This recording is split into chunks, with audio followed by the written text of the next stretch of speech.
Shalom, Assalamualaikum warahmatullahi wabarakatuh. Halo semuanya, perkenalkan nama saya Krista Ratu, NIM B2306720. Saya adalah salah satu mahasiswa Universitas Mega Buana Palopo, program studi S1 Kebidanan. Pada video kali ini, saya akan memaparkan materi mengenai inisiasi menyusu dini dan menyusu ASI sebagai tugas ujian akhir semester dalam mata kuliah praktik kebidanan oleh dosen kami, Ibu Risnawati, SST MKes. Inisiasi menyusu dini dan menyusu ASI. Inisiasi menyusui dini adalah proses membiarkan bayi dengan nalurinya sendiri dapat menyusu segera dalam 1 jam pertama setelah lahir, bersamaan dengan kontak kulit antara bayi dengan kulit ibunya. Bayi dibiarkan setidaknya selama 1 jam di dada ibu sampai bayi menyusu sendiri. Inisiasi menyusu dini akan sangat membantu dalam keberlangsungan pemberian ASI eksklusif atau ASI saja dan lama menyusui. Pemerintah Indonesia mendukung kebijakan WHO dan UNICEF yang merekomendasikan inisiasi menyusu dini sebagai tindakan penyelamatan kehidupan, karena inisiasi menyusu dini dapat menyelamatkan 22% dari bayi yang meninggal sebelum usia 1 bulan. Menyusui 1 jam pertama kehidupan yang diawali dengan kontak kulit antara ibu dan bayi dinyatakan sebagai indikator global. Manfaat inisiasi menyusui dini. 1. Dada ibu menghangatkan bayi dengan tepat. Kulit ibu akan menyesuaikan suhunya dengan kebutuhan bayi. Kehangatan saat menyusu menurunkan risiko kematian karena hipotermia atau kedinginan. 2. Ibu dan bayi merasa lebih tenang sehingga membantu pernafasan dan detak jantung bayi lebih stabil. Dengan demikian, bayi akan lebih jarang rewel sehingga mengurangi pemakaian energi. 3. Bayi memperoleh bakteri tak berbahaya atau bakteri bayi yang ada antinya di ASI ibu. Bakteri bayi ini akan membuat koloni di usus dan kulit bayi untuk menyaingi bakteri yang lebih ganas dari lingkungan. 4. Bayi mendapatkan kolostrum atau ASI pertama, cairan berharga yang kaya antibodi atau zat kekebalan tubuh dan zat penting lainnya yang penting untuk pertumbuhan usus. Usus bayi ketika dilahirkan masih sangat muda, tidak siap untuk mengolah asupan makanan. 5. Antibodi dalam ASI penting demi ketahanan terhadap infeksi sehingga menjamin kelangsungan hidup sang bayi. 6. Bayi memperoleh ASI atau makanan awal yang tidak mengganggu pertumbuhan, fungsi usus, dan alergi. Makanan lain selain ASI mengandung protein yang bukan protein manusia, misalnya susu hewan yang tidak dapat dicerna dengan baik oleh usus bayi. 7. Bayi yang diberikan mulai menyusu dini akan lebih berhasil menyusu ASI eksklusif dan mempertahankan menyusu setelah 6 bulan. 8. Sentuhan atau keluman atau emutan dan jilatan bayi pada puting ibu akan merangsang keluarnya oksitosin yang penting karena menyebabkan rahim berkontraksi, membantu mengeluarkan plasenta dan mengurangi perdarahan ibu, merangsang hormon lain yang membuat ibu menjadi tenang, rileks, dan mencintai bayi, lebih kuat menahan sakit atau nyeri karena hormon meningkatkan ambang nyeri dan timbul rasa sukacita atau bahagia, merangsang pengaliran ASI dari payudara sehingga ASI matang atau yang berwarna putih dapat lebih cepat keluar. B.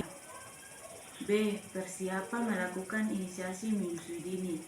Persiapan yang harus dilakukan sebelum pelaksanaan IMD di rumah sakit yaitu 1.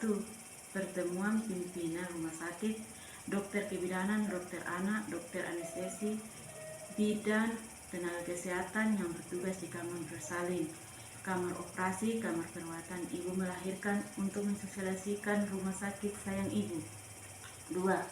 Melatih tenaga kesehatan terkait yang mendukung ibu yang menyusui, termasuk menolong EMD yang benar. 3. Setidaknya antenatal atau ibu hamil 2 kali pertemuan tenaga kesehatan bersama orang tua membahas gantungan ASI dan menyusui, tata laksana menyusui yang benar, EMD, termasuk inisiasi dini pada kelahiran dengan obat-obatan atau tindakan. 4. Di rumah sakit sayang ibu, EMD termasuk langkah keempat dari 10 langkah keberhasilan menyusui. C. Tata laksana inisiasi menyusui dini. 1. Dianjurkan suami atau keluarga mendampingi ibu saat persalinan. 2. Disarankan untuk tidak atau mengurangi penggunaan obat kimiawi saat persalinan.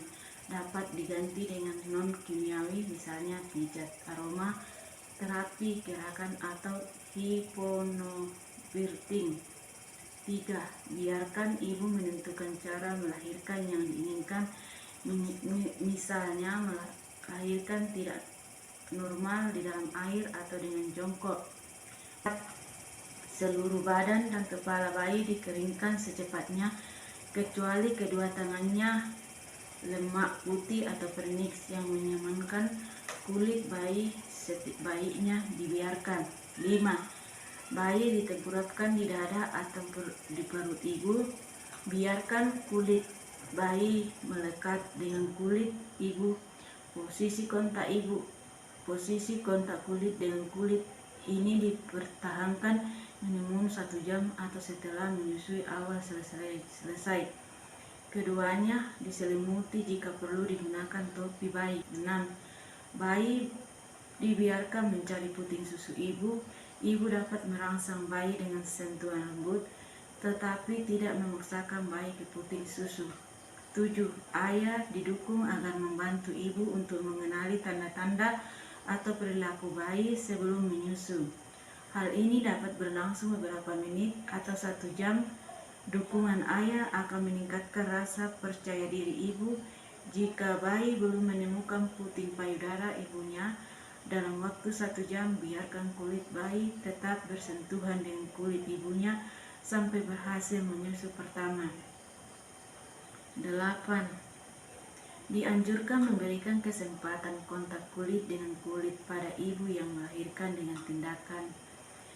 9. Bayi dipisahkan dari ibu untuk ditimbang dan dicap setelah 1 jam. 10. Rawat gabung ibu dan bayi dalam satu kamar selama 24 jam. D.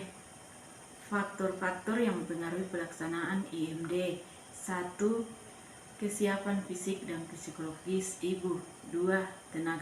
Tenaga atau pelayanan kesehatan. 3. Bayi akan kedinginan atau bayi berada dalam suhu yang aman jika melakukan kontak kulit dengan sang ibu. 4. Ibu kelelahan. 5. Kurang dukungan suami dan keluarga. 6. Kamar bersalin dan kamar operasi sibuk. 7. Ibu harus dijahit. 8. Bayi harus segera dibersihkan, dimandikan, ditimbang dan diukur. 9. Bayi kurang siaga pada 1-2 jam pertama kelahirannya. 10. Kolostrum tidak keluar atau jumlah kolostrum tidak memadai sehingga diperlukan cairan lain. Kesimpulannya, 1. Jika ibu hamil terhadap penerapan proses EMD yang terwujud dalam kesediaannya untuk mau menerapkan proses EMD dipengaruhi oleh keterpaparan informasi EMD yang memunculkan kognisi tentang EMD, diperkuat kembali oleh pertimbangan atas konsekuensi yang terjadi dan menjadi patokan untuk membuat keputusan. 2. Motivasi ibu hamil untuk mau menerapkan proses EMD adalah untuk menginginkan anaknya bisa tumbuh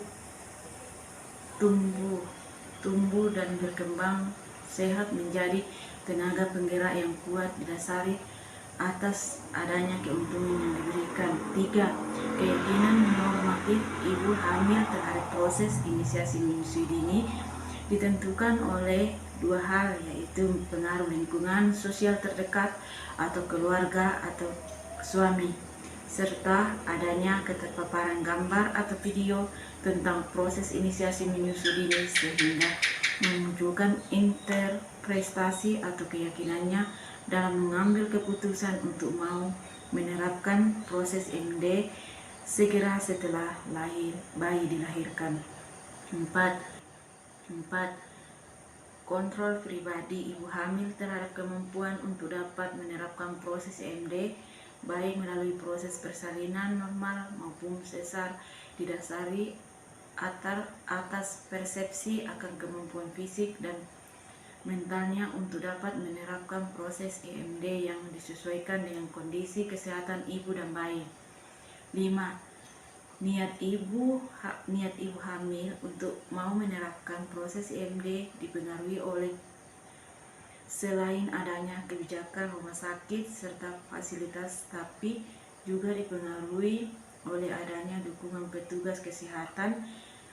Niat tersebut direalisasikan dalam bentuk